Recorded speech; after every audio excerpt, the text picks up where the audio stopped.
ഒഴിഞ്ഞവനായിരുന്നു ഗോകർണൻ. എന്നാൽ ധുന്തുകാരി ദുഷ്പ്രവർത്തികൾ മാത്രമാണ് ചെയ്തു വന്നത്. വളരും തോറും ആ ദുഷ്പ്രവർത്തികളുടെ കാഠിന്യം കൂടുകയും ചെയ്തു. ആത്മദേവന് സഹിക്കാൻ പറ്റാണ്ടായി.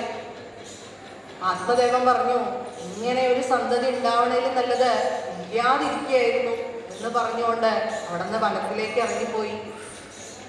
അച്ഛൻ അവിടെ നിന്ന് പോയപ്പോ ഗോകർണനും അവിടെ നിന്ന് പോയി. തീർത്ഥയാത്രയ്ക്ക് വേണ്ടിയിട്ട് ഗോകർണനും അവിടെ നിന്ന് വിട്ടു. അപ്പോ അവിടെ ഇപ്പോ അനുജനും ഇല്ല, അച്ഛനും ഇല്ല. ആ ധുന്തുകാരിക്ക് കൂടുതൽ തൻ്റെ ദുഷ്പ്രവർത്തികൾ ചെയ്യാനുള്ള ഇടമായിട്ട് മാറി ആ ഗൃഹം. ധുന്തുകാരി 5 വേശ്യാസ്ത്രീകളെ ആ ഗൃഹത്തിൽ കൊണ്ടുവന്ന് പാർപ്പിച്ചു. പിന്നെ അവരെ പരിപോഷിപ്പിക്കാൻ വേണ്ടിയിട്ട് ധാരാളം പാപങ്ങൾ ചെയ്യേണ്ടി വന്നു ധുന്തുകാരിക്ക്. അവർക്ക് വേണ്ട ആഭരണങ്ങള്, വസ്ത്രങ്ങള് ഇതെല്ലാം കൊടുക്കാനായിട്ട് ധാരാളം കളവുകൾ വരെ ചെയ്തു ആ ധുന്തുകാരി. അങ്ങനെ നിരവധി കളവുകൾ ഇങ്ങനെ നടത്തി വരുമ്പോ അവസാനം രാജഭടന്മാര് ധുന്തുകാരിയെ പിടികൂടും എന്നുള്ള ഒരു അവസ്ഥയിലെത്തി.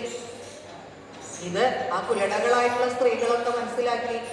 അവര് വിചാരിച്ചു, ധുന്തുകാരിയെ ആ രാജഭടന്മാര് പിടിച്ചുകൊണ്ട് പോയിട്ടുണ്ടെങ്കിൽ തങ്ങളും ആ രാജഭടന്മാരുടെ പിടിയിലാവും. അതുകൊണ്ട് എങ്ങനെയെങ്കിലും ധുന്തുകാരിയെ കൊലപ്പെടുത്തണമെന്ന് അവർ തീരുമാനിച്ചു. അവര് ആ സ്ത്രീകള് ക്രൂരമായിട്ട്, അതിക്രൂരമായിട്ട് തന്നെ ആ ധുന്തുകാരിയെ കൊലപ്പെടുത്തി. അതോടുകൂടിയിട്ട് ധുന്തുകാരി ഒരു മഹാപ്രേതമായിട്ട് മാറി. തൻ്റെ സഹോദരൻ മരിച്ച വാർത്തയൊക്കെ ഗോകർണൻ അറിഞ്ഞു. അപ്പോ ഗോകർണൻ അവിടെ ആ ആത്മാവിന്, ആ സഹോദരന്റെ ആത്മാവിന് ശാന്തി കിട്ടാൻ വേണ്ടിയിട്ട് ഗയാശ്രാദ്ധമൊക്കെ ചെയ്തു അവിടെ വെച്ചിട്ട്. എന്നിട്ട് ഗോകർണൻ തിരിച്ചു വന്നപ്പോ ഗോകർണന്റെ മുമ്പില് ആ പ്രേതം പല രൂപത്തിൽ പ്രത്യക്ഷപ്പെടാനായിട്ട് തുടങ്ങി.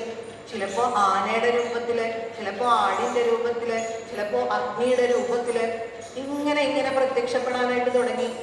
എന്നാലും ആ പ്രേതത്തിന് ഒന്നും സംസാരിക്കാനായിട്ട് പറ്റണില്ല. അപ്പോ ഗോകർണൻ തൻ്റെ കമണ്ഡലിലെ ജലം എടുത്തിട്ട് ഒന്നങ്ങോട്ട് തെളിച്ചു. അപ്പോൾ ആ പ്രേതം സംസാരിക്കാനായിട്ട് തുടങ്ങി. അപ്പൊ പറഞ്ഞു, ഞാൻ നിന്റെ സഹോദരനായിട്ടുള്ള ധുന്തുകാരിയാണ്. എനിക്ക് സംഭവിച്ചത് അപമൃത്യുവാണ്.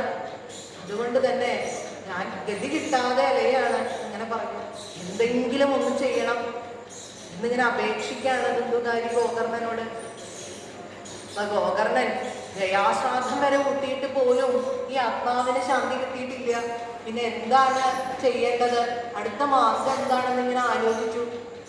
ധാരാളമായിട്ടുള്ള മഹർഷീശ്വരന്മാരോടൊക്കെ ചോദിച്ചു എന്താണ് ഇതിന് പരിഹാരമായിട്ടുള്ളതെന്ന്.